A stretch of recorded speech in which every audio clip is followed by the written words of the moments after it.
Mag-intro tayo dito sa harapan ng bundok Arayat mga kabida. Yan, what's up po? At isang magandang hapon po sa ating lahat mga kabida. So sa video ito, ayan, papunta nga po tayo sa dam. At i-guide ko po kayo papunta doon sa mga gustong pumunta. Yung malapit lang po dito sa Candaba, ng mga taga Bulacan, mga taga Nueva Ecija, yan, Gapan, pwede po kayong pumunta dito. Malapit lang po kayo dito sa Candaba. Yan, kung napansin nyo yung pinasukan natin kanina, yan na yung papunta sa dam. At dire-diretso na lang po to, wala ka ng kaligaw-ligaw. 100 lang po to, dire-diretso lang hanggang makarating ka doon sa dam na maraming tumatalon na isda. So yun, mag-isa lang po tayo ngayon. At subukan natin na mag-video na lang muna tayo kasi tanghali na nga. At meron lang ako pinagawa at dumiretso lang ako dito para mag-video ba. Pero susubok rin tayo na manalo kung meron mga tumatalon ngayong araw na to. So kasi isang linggo yun, marami din tumatalon, busy lang tayo. So yun, maraming salamat po sa suporta nyo sa atin. Yan, sa lahat ng mga solid viewers natin, solid subscriber natin, silent viewers. Yan, maraming salamat po sa suporta, wala sa suporta nyo sa atin. At God bless po. Yan, maraming salamat po at subukan natin. Punta tayo sa dam at i-guide ko po kayo. Tara, let's go. Ay, yan po yung dinadaanan namin. Lupa po siya. Yan. Sa palagay ko makakapasok tayo ngayon kasi ilang araw na din na hindi umuulan. Yan, tuyong-tuyo siya. Pwede. Kaya walang mga sasakyan dito sa karsada. Nandun lahat sila. Sana may mabutan pa tayo mga tumatalon-talon. At makasubok din tayo. Kahit manghiraw lang tayo ng panalo. Yan po yung dadaanan lang. Bako-bako ba?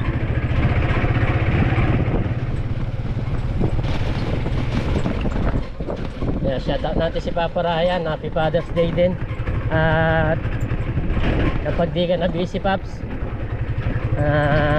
pasyal ka dito kapag maraming tumatalon pa para masubukan mo yung nanalok ng isda.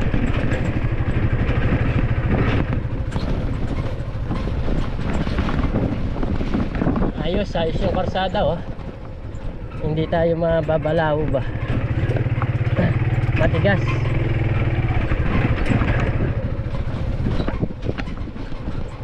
Yan, tortor sa dinadaanan po. Medyo malayo po to, tingnan nyo, nakamotor tayo. Nakamotor na tayo, tagal natin bago makarating sa dam. O paano pa pag naglalakad lang? Noong nag-vlog kami ni parang Dennis, naglalakad lang kami kasama yung mga bata. Sana meron pa tayong maabutan. Ganda ng bundok Arayat. Ito, blue na blue po siya.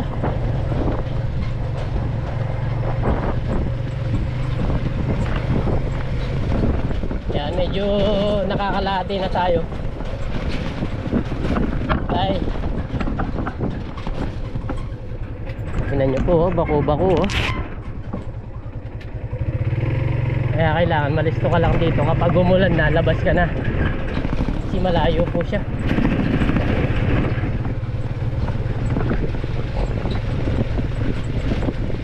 Sa tansya ko ngayon, hindi siya uulan kasi maganda yung panahon. Tulad yan, yung bundok Arayat, kitang kita po siya. Ay,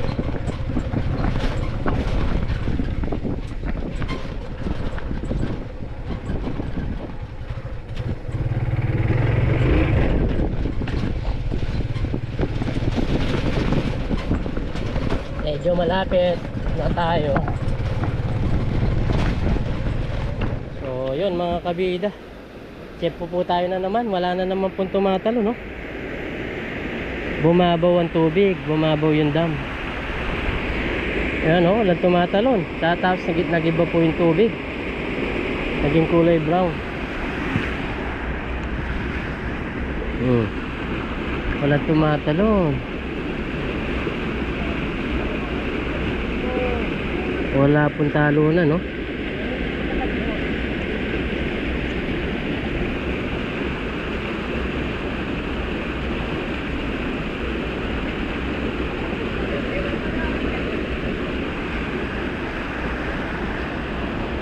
Walang nagtatalunan. Tempo na naman tayo. Ayan, kaya walang tao, walang sasakyan.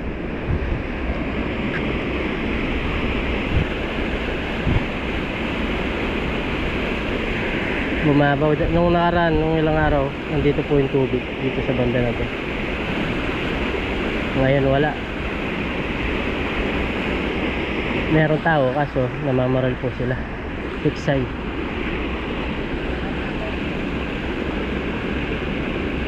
Walang isda na naman. Tempo na naman tayo. Nung nakaraan ganito yung tubig.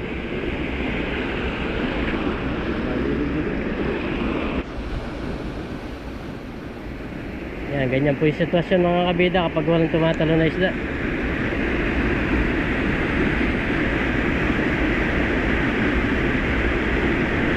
Ganyan po.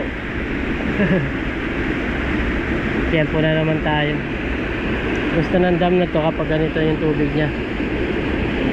Ang ganda sa parang may naapakan.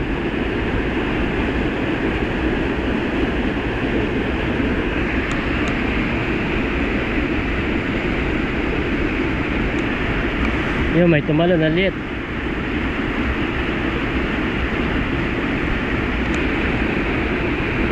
May tumalo na maliit.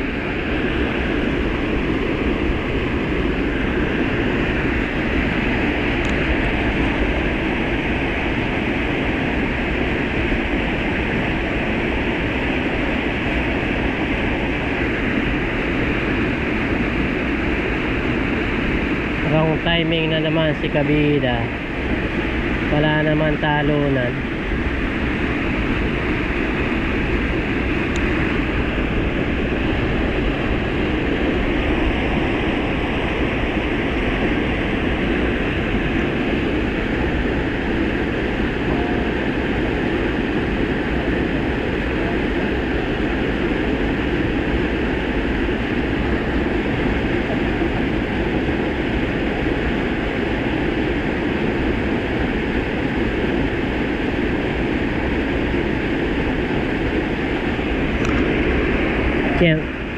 Tiyempuhan natin, baka may tumalon dito, mahuhuli natin.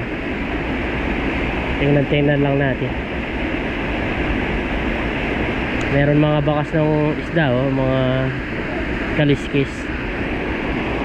Baka may mga tumatalon dito.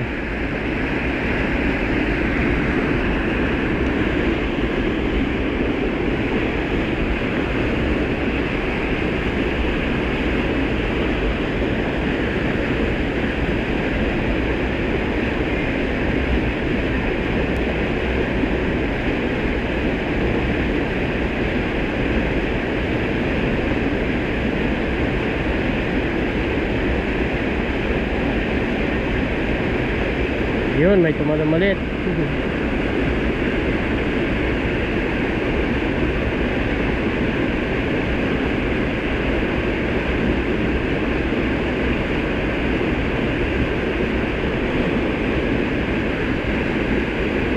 Buti na lang hindi ko niyaya si parang Dennis. Kung hindi, basyo na naman mga kabida.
Ayun, may tumalon, maliit. Hindi sila na-tsempuan dito tumalon. Pag dito siya tumalon, mahuli natin yan. Kaso maliit siya.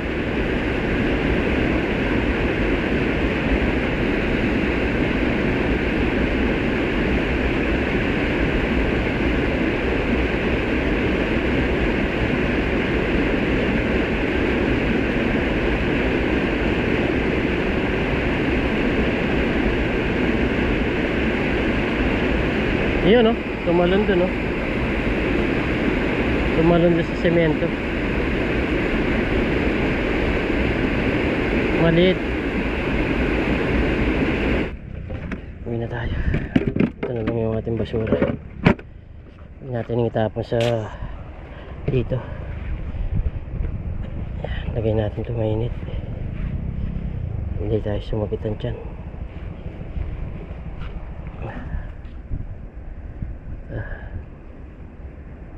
Ang dami nagsisipuntahan kaso walang isda. Inom muna tayo tubig. Grabe yung init. Ganyan kainit tapos walang nahuli. Paano ka?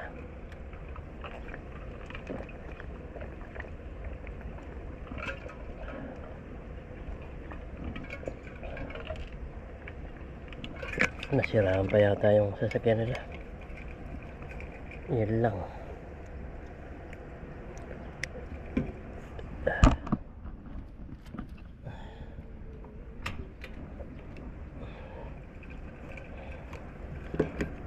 Siraan pa yung sasakyan nila.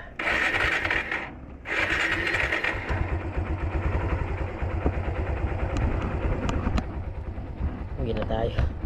Turo ko na lang yung sakto na daan papunta dito. Kapag mayroong mga tumatalon, pwede nyo po siya pasyalan.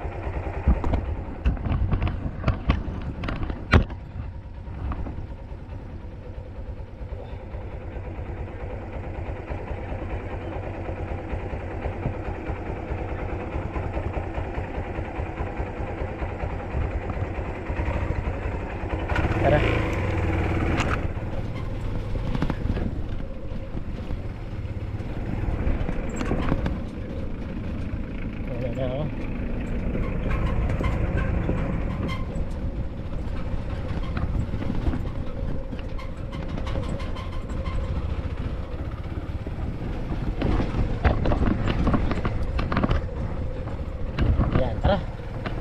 Tayo wala tayo napakitang magagandang video ngayon na tumatalon-talon.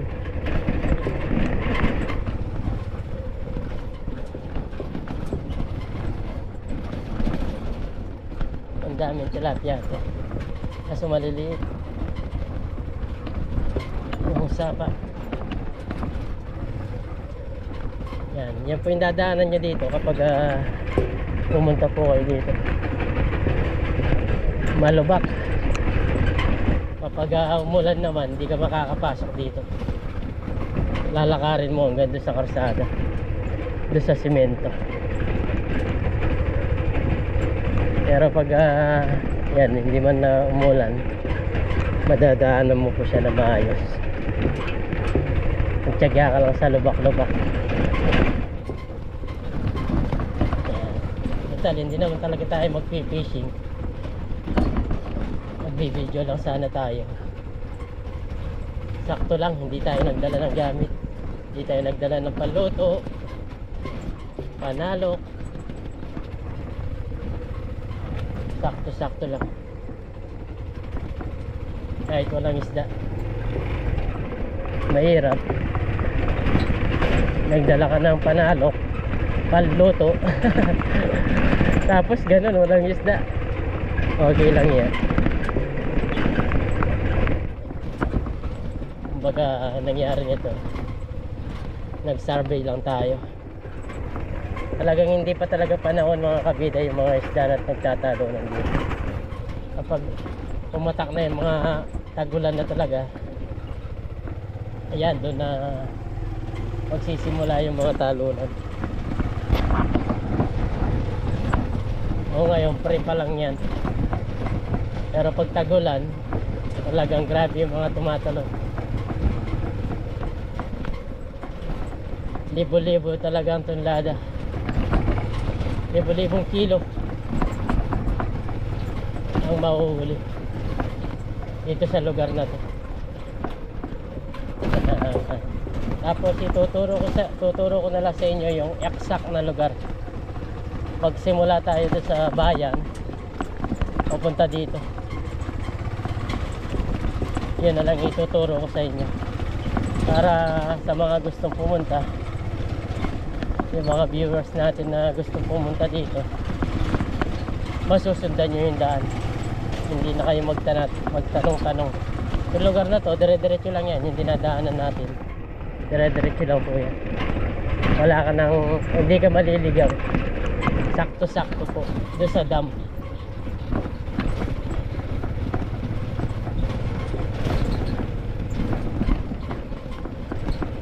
Sakto sa dam.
Medyo malapit na po tayo sa simento. Isang liko na lang. Isang liko.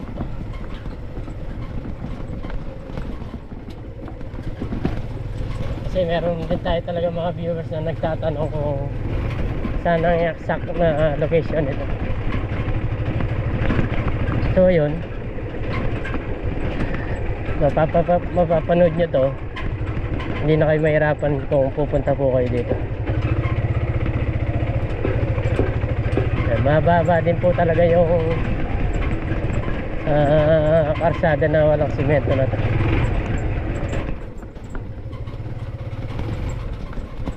Ito po kasi palayan lang, kaya hindi pa talaga sementado. Malaking budget ang gagamitin dito kung magagawa to.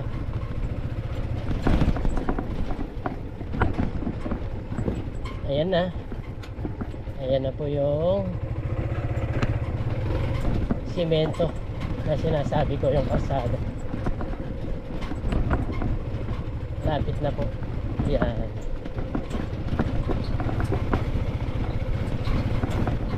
Ayan po ang simentong karsada.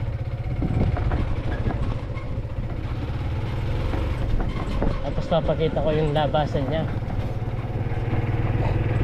Tapos tuturo natin kung arang Pampanga ng daan, tapos arang po ng Bulacan yung daan, para hindi po kayo maligaw pag pumunta kayo dito. Maganda sana kung ganito yung madadaanan. Kahit na umuulan, pwede kang dumaan. Hindi ka na mahirapan. Kaso ang ganda lang yung budget no gumawa dito.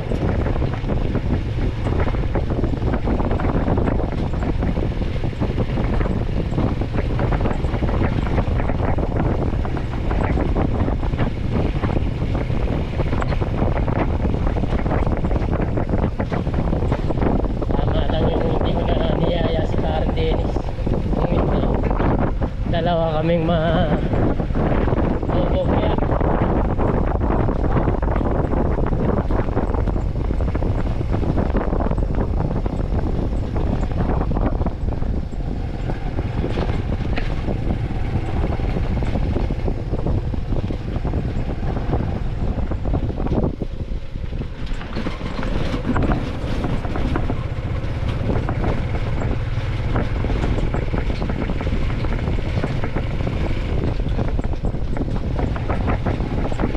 Nakakatakot yun ah.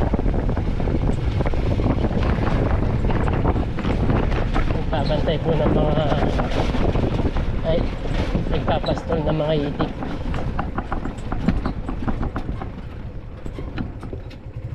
Yan, malapit na po tayo sa karsada, yung highway ba. Nag tour guide lang tayo ngayon, tour guide, para malaman ng mga viewers natin yung nito, yung exact location dito sa dam. Yung galing yung mga taga Nueva Ecija, Bulacan. Yung kanina yung pumunta nakasasakyan taga Bustos, Bulacan po.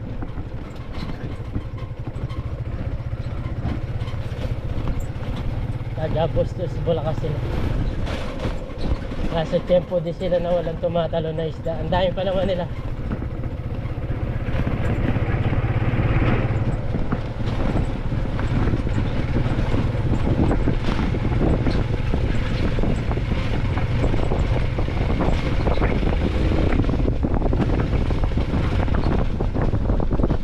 Ayan na.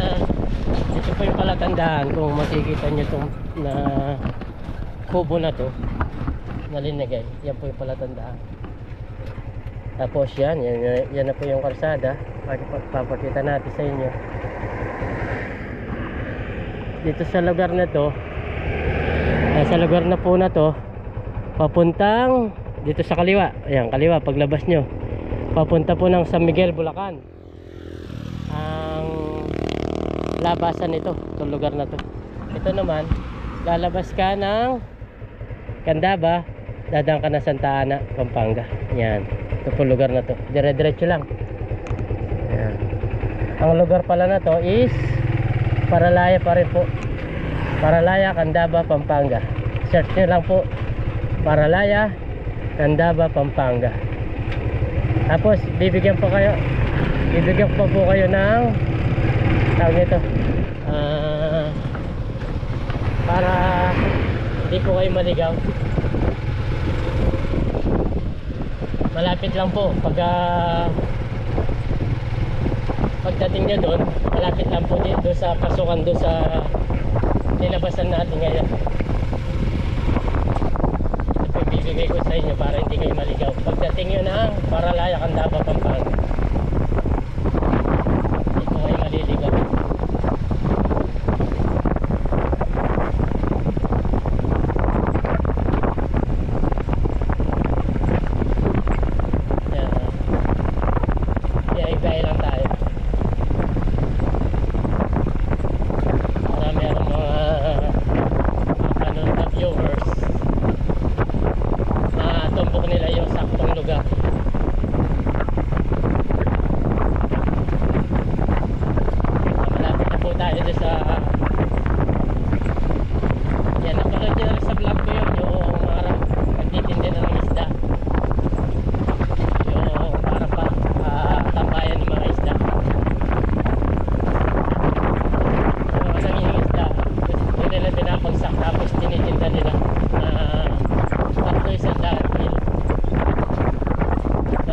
Isang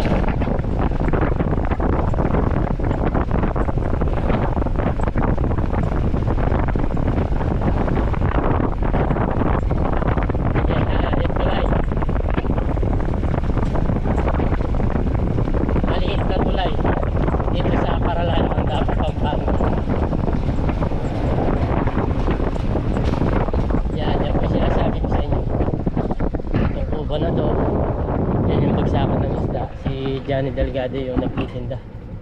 Yan, yung sinasabi ko na mga tulay. Yan, yung dinadaanan natin na to. Yan yung tulay, yan yung ilog. Kadugtong po yung ilog na to yung dam. Yan, kadugtong po niya to. Yung dam na to kadugtong nung yung ilog na to kadugtong ng dam. Yan, yung dam hindi ko na makita dito, layo kasi dito sa lugar na to.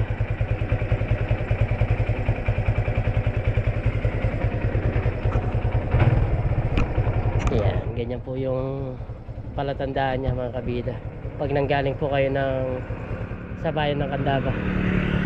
Ito po yung madadatnan nyo. Pag dire-diretso lang siya, ito po yung madadatnan nyo.